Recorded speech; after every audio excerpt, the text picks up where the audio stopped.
Siemano, witam w kolejnym odcinku rowerowym. Dzisiaj lecimy Eevee S1 znowu w trasę. Jestem koło Gryfina i tu będziemy sobie śmigać po ścieżce rowerowej. Zobaczymy, jak ona wygląda. Trasa około 50 km. Mam nadzieję, że mi się uda. No i lecę sobie. Muszę tutaj kawałek dalej sobie wbić zaraz na ścieżkę rowerową. Ktoś mi tu dzwoni z przodu. Gdzieś plecak pewnie rynda. Zaraz to sprawdzę. O, i tutaj się ścieżka zaczyna, na którą się wbijemy i polecimy w lewo. Z tamtej strony powinniśmy wrócić. Jedziemy z prędkością 25, w tej chwili 24-25 na godzinę na 3 stopniu, więc czuć to w nogach, że trochę siły wkładam, ale ja nie lubię czuć, więc włączę sobie 4 i więcej mocy generuje mi silniczek. I czuję nadal, że naciskam na pedały, ponieważ tutaj jest czujnik tensometryczny, o czym wspomnę jeszcze nie raz pewnie. Ale rower jest całkowicie legalny, jadę 25 na godzinę. O, pewnie słyszycie, że umilkł silnik. I teraz znowu się załączył, bo spadło do 24. Ponieważ ten rower odcina wspomaganie powyżej 25 km. Ponieważ jest całkowicie legalnym rowerem elektrycznym, można tak ująć. Chociaż rower elektryczny to błędna nazwa, ale taka potoczna, co wszyscy znają, więc będę używał tego określenia. Ten rower jest idealny właśnie na takie ścieżynki płaskie, ponieważ rower nie ma amortyzacji. Jest to typowo miejski rower i na tych ścieżkach sprawdza się po prostu najlepiej. Dobra, kilka słów o rowerze. Rowerek Eevee S1 jest to męska wersja roweru miejskiego, jest jeszcze wersja damska, jakbyście chcieli. Rower posiada świetne hamulce tarczowe, hydrauliczne, naprawdę świetne. One trochę hałasują, ale rower dęba staje przy niewielkim naciśnięciu.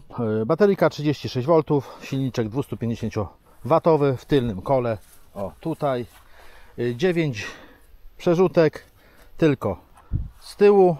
Shimano Altus. Wyświetlacz, zobaczcie, świetnie wkomponowano. No, w tej kamerze mryga. W rzeczywistości jest bardzo fajnie. Zobaczcie, jaki on jest obły. Jest wkomponowany w kierownicę. Naprawdę świetna sprawa. Bardzo czytelny nawet w słońcu. Bardzo porządne chwyty. Trzyma się to bardzo wygodnie. Przykręcane oczywiście. Rower posiada oświetlenie przód oraz tył zintegrowane ze sterownikiem. Włącza się to poprzez przyciśnięcie tutaj przycisku. Rower w opcji możecie kupić z takim koszyczkiem, jak ja mam tutaj właśnie. Koszyczek bardzo porządny, aluminiowy, z rurek aluminiowych, sztywny. Jak widzicie, ja sobie plecak zaczepiłem o kierownicę i z przodu wożę. Miałem go ściągnąć, bo mówię, głupio wygląda z tym, ale to jest bardzo praktyczna sprawa, naprawdę. Cały czas właśnie tutaj wożę. Z tyłu bagażnik mamy także o nośności 25 kg. Tutaj są jakieś otwory nagwintowane, pewnie na jakąś opcję albo coś takiego. Jest to wszystko bardzo porządne aluminium. Błotniki aluminiowe z porządnej, grubej blachy aluminiowej, przód jak i tył. Nic tutaj nie trzeszczy, nic nie kwiczy. Rower, słuchajcie, jest całkowicie legalny. Ma on certyfikaty TIF i jakieś tam jeszcze, nie wiem. Jest dopuszczony do ruchu w Unii Europejskiej. Nie posiada manetki.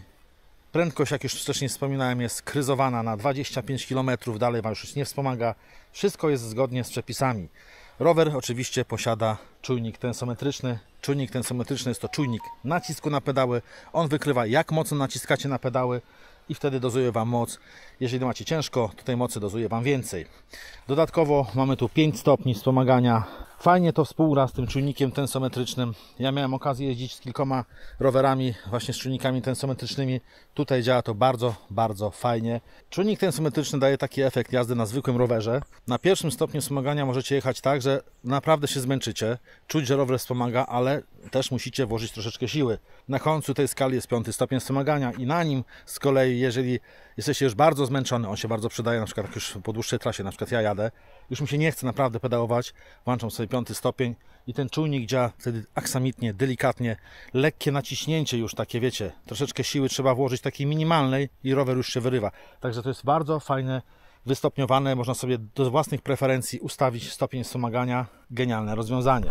Siodełko tutaj, jakie jest, no, na pozór wygląda na zwykłe takie sobie, słuchajcie, ale mnie dupa na nim nie boli. On nie jest amortyzowany, w ogóle rower w ogóle nie jest amortyzowany, jest to sztywniak totalny, jak już mówiłem, jest to rower totalnie miejski, chociaż na takich ścieżkach też da się jechać. Ja nieraz już jeździłem tym rowerem na takich właśnie ścieżkach. Wróćmy do tego siodełka. No siodełko, jak już mówiłem, mięciutkie, bardzo mięciutkie, wydaje się twarde, toporne, ale jak dla mnie siedzi się wygodnie. Słuchajcie, ja miałem, zanim ja dobrałem swoje siodełko, to wymieniłem chyba z 5 albo 6 tych siodełek i ja muszę mieć szerokie, miękkie na elostomerach. Tutaj jest tylko powłoka taka gumowa i słuchajcie, nie wiem, albo to trafia w moją dupę, w moje kości kulszowe, ale jeździ się wygodnie i dupa mnie zawsze bolała. Boli mnie, ale po dłuższej naprawdę jeździe, zresztą jak na każdym innym rowerze.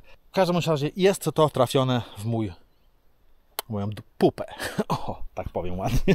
Rower posiada zintegrowaną blokadę. Ją możemy odblokować albo poprzez aplikację, która jest dedykowana właśnie do tego roweru, jak i przez kartę. Takie karty są, a działa to naprawdę fajnie. Dobra, lecimy, by nie gadać i gadać. Niestety teraz taką trasą muszę jechać. No na razie nie jest źle, gorzej jak się zmieni w taką leśną, wiecie, breję. A jest to trójka, trasa rowerowa 3, Banie, Swobnica. Do Bani mam 13, Swobnica 20, a gdzie dojedziemy? Zobaczymy. Jak mówiłem, na takich ścieżkach też dobrze sprawuje się ten rower, choć nie ukrywając, amortyzacja przydałaby się, ale weźmy troszeczkę kilka lat wstecz, cofnijmy się. Każdy z Was jeździł, pamiętacie, na rowerach, nie było żadnych amortyzacji, wszyscy jeździli, kurde, i było dobrze. Dopiero później człowiek się rozochocił, kurde, weszły te amortyzatory przednie, tylne, dampery, kurde, wszystko i człowiek już więcej, człowiek się, kurde, przyzwyczaja do dobrego. Nie, ale nie mówię, wręcz Boże, że to jest coś złego, że tutaj nie ma, nie? Rower dla ludzi, którzy nie potrzebują, nie chcą amortyzacji. No i rower oczywiście dla ludzi, którzy chcą mieć legalny rower elektryczny, bo się boją kontroli, boją się, co się stanie w razie wypadku. To jest właśnie rower dla takich ludzi, na dojazdy do pracy, do szkoły, jak znalazł. Rower oczywiście odporny jest na warunki atmosferyczne, możecie w deszczu też nim jeździć, jak najbardziej. No i można powiedzieć, że całkiem dobrze radzi sobie na takich kamyczkach ten rower. Tylko mówię, trzeba omijać większe dziury, bo można siodełko wsadzić sobie głębiej w pupę. I tu już jest ścieżka asfaltowa, no i tutaj już można zapierdzielać. I to mi się podoba. Patrzcie, jaki fajny widok, tu jakie moczary, kurde. Zajebiste. Ale mi się to podoba. Pięknie. Zakaz wjazdu na kładkę rowerową, zły stan techniczny pasa jezdnego. To może by tak naprawić, czy coś? Kurna, wlazłem w pokrzywę i się poparzyłem. To wysoko tu, patrzcie. I tak pierdyknął na dół. Nie wiem, czy to taki zły stan. Wcale nie jest taki zły. Muszę cały czas zerkać na telefon, który mam w kieszeni, gdzie jechać, bo ściągnąłem stąd mocowanie na nawigację i nie mam. Zapominam o tym, muszę kupić jeszcze jedno, bo tak przekładam z roweru do roweru, bo mam coraz więcej tych rowerów. No, muszę sobie kupić, te mocowania nie są drogie, a bardzo fajne.